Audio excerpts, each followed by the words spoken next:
ಅದೊಂದು ಗ್ರಾಮ. ಹುಡುಗನೊಬ್ಬ ಕೆರೆ ಏರಿಯ ಮೇಲೆ ಆಡಲು ಹೋಗುತ್ತಾನೆ. ಆಗಲೇ ಕೆರೆಯಲ್ಲೊಂದು ಕಡೆ ನೀರಿನಲ್ಲಿ ಬಲೆಯೊಳಗೆ ಸಿಕ್ಕಿಕೊಂಡಿರುವ ಮೊಸಳೆಯೊಂದು ಈ ಹುಡುಗನನ್ನು ನೋಡಿ ಸಂಕಟದಿಂದ ಕಾಪಾಡು ಕಾಪಾಡು ಎಂದು ಕೂಗಿಕೊಳ್ಳುತ್ತದೆ. ನಿನ್ನನ್ನು ಬಲೆಯಿಂದ ಕಾಪಾಡಿದರೆ ನೀನು ನನ್ನನ್ನು ತಿಂದು ಬಿಡುತ್ತೀಯಾ? ಬೇಡಪ್ಪಾ ಬೇಡ ಎಂದು ಮೊಸಳೆಯನ್ನು ಕಾಪಾಡಲು ನಿರಾಕರಿಸುತ್ತಾನೆ ಆ ಹುಡುಗ. ಆದರೆ ಆ ಮೊಸಳೆ, ನಾನು ಸತ್ಯವಾಗಿಯೂ ನಿನ್ನನ್ನು ತಿನ್ನುವುದಿಲ್ಲ, ನನ್ನನ್ನು ಕಾಪಾಡು ಎಂದು ಕಣ್ಣೀರು ಸುರಿಸುತ್ತದೆ. ಮೊಸಳೆಯ ಈ ಮಾತನ್ನು ಕೇಳಿ ನಂಬಿದ ಹುಡುಗ ಆ ಬಲೆಯನ್ನು ಕಡಿದು ಹಾಕಲು ಪ್ರಾರಂಭಿಸುತ್ತಾನೆ.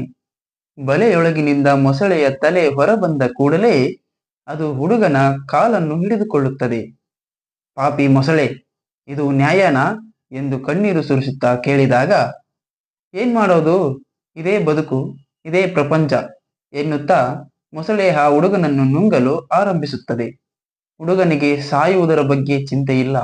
ಆದರೆ ಕೃತಜ್ಞತೆಯಿಂದ ನಡೆದುಕೊಂಡು ಆ ಮೊಸಳೆ ಮುಂದಿಟ್ಟ ಸಿದ್ಧಾಂತವನ್ನು ಮಾತ್ರ ಅವನಿಂದ ಅರಗಿಸಿಕೊಳ್ಳಲಾಗಲಿಲ್ಲ.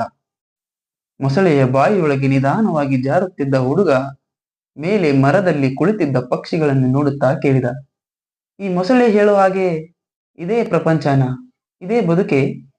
ಅದಕ್ಕುತ್ತರವಾಗಿ ಪಕ್ಷಿಗಳು, ಎಷ್ಟೋ ಜೋಪಾನವಾಗಿ ಮರದಲ್ಲಿ ಗೂಡು ಕಟ್ಟಿ ಮೊಟ್ಟೆಗಳನ್ನಿಡುತ್ತೇವೆ, ಆದರೆ ಅವನ್ನು ಹಾವುಗಳು ಬಂದು ನುಂಗಿ ಬಿಡುತ್ತವಲ್ಲ, ಆದ್ದರಿಂದ ಮೊಸಳೆ ಹೇಳೋದೇ ಸರಿ ಎಂದವು.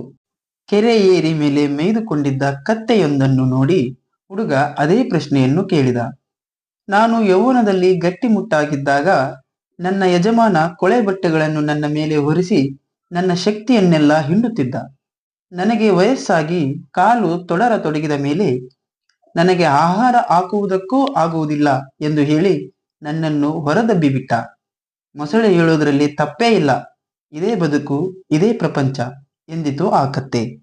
ಆ ಹುಡುಗನಿಗೆ ಆ ಅನಿಸಿಕೆಯನ್ನು ಸ್ವೀಕರಿಸಲು ಸಾಧ್ಯವಾಗಲಿಲ್ಲ. ಕೊನೆಗೆ ಒಂದು ನವಿಲನ್ನು ನೋಡಿ ಹುಡುಗ ಅದೇ ಪ್ರಶ್ನೆಯನ್ನು ಕೇಳುತ್ತಾನೆ. ಇಲ್ಲ, ಮೊಸಳೆ ಹೇಳೋದನ್ನು ನಾನು ಒಪ್ಪೋದಿಲ್ಲ, ಮೊಸಳೆ ಏನೇನೋ ಓದುತ್ತಿದೆ ಎಂದು ನವಿಲು ಹೇಳಲು ಮೊಸಳೆಗೆ ಕೋಪ ಬಂದು ಬಿಟ್ಟಿತು. ಹುಡುಗನನ್ನು ನೀನು ಬಾಯಲ್ಲಿ ಕಚ್ಕೊಂಡೇ ಮಾತಾಡೋದ್ರಿಂದ ನನಗೆ ನೀನು ಏನ್ ಹೇಳ್ತಿದ್ದೀಯ ಅಂತ ಅರ್ಥನೇ ಆಗ್ತಿಲ್ಲ ಎಂದಿತು ನವಿಲು. ದೊಡ್ಡದಾಗಿ ನಕ್ಕ ಮೊಸಳೆ, ನಾನು ಪೆದ್ದ ಅಲ್ಲ, ಹುಡುಗನನ್ನು ಬಿಟ್ರೆ ಓಡಿ ಹೋಗ್ಬಿಡ್ತಾನೆ ಎಂದು ಹೇಳಿದಾಗ ನವಿಲು, ಪೆದ್ದ ಮುಂಡೆದೆ, ನಿನ್ನ ಬಾಲದ ಶಕ್ತಿನೂ ನೀನು ಮರೆತು ಬಿಟ್ಟಿಯಾ? ಹುಡುಗ ಓಡೋದಕ್ಕೆ ಪ್ರಾರಂಭ ಮಾಡಿದ್ರೆ ಒಂದೇ ಏಟಿಗೆ ನಿನ್ನ ಬಾಲದಿಂದ ಅವನ್ನ ಬೀಳ್ಸೋಕೆ ನಿನ್ಗಾಗುತ್ತೆ ಎಂದು ಹುರಿದುಂಬಿಸಲು ಮೊಸಳೆ ಹುಡುಗನನ್ನು ಬಾಯಿಂದ ಹೊರಬಿಟ್ಟು ಮಾತನಾಡಲು ತೊಡಗಿತು. ಆ ಸಮಯದಲ್ಲಿ ನವಿಲು ಆ ಹುಡುಗನನ್ನು ನೋಡಿ, ಓಡು ಓಡು, ಒಂದು ನಿಮಿಷನೂ ತಡ ಮಾಡಬೇಡ ಎಂದು ಕೂಗಿತು. ಹುಡುಗ ತಪ್ಪಿಸಿಕೊಂಡು ಓಡಿದ. ಆಗ ಮೊಸಳೆ ಹುಡುಗನನ್ನು ಬೀಳಿಸಲು ಬಾಲ ಎತ್ತಿದಾಗಲೇ ಅದಕ್ಕೊಂದು ವಿಷಯ ತಿಳಿಯಿತು. ಅದು ಬಲೆಯಿಂದ ಬಾಲದವರೆಗೂ ಪೂರ್ತಿಯಾಗಿ ಬಿಡಿಸಿಕೊಳ್ಳುವುದಕ್ಕೆ ಮೊದಲೇ ಹುಡುಗನನ್ನು ನುಂಗತೊಡಗಿತ್ತು. ಈಗ ಅದಕ್ಕೂ ಗೊತ್ತಾಯಿತು. ಹುಡುಗ ತಪ್ಪಿಸಿಕೊಂಡು ಓಡಿಬಿಟ್ಟ. ಆಗ ಕೋಪದಿಂದ ತನ್ನನ್ನು ನೋಡಿದ ಆ ಮೊಸಳೆಗೆ ನವಿಲು ಹೀಗೆಂದಿತು, ಗೊತ್ತಾಯ್ತಾ, ಇದೇ ಬದುಕು, ಇದೇ ಪ್ರಪಂಚ.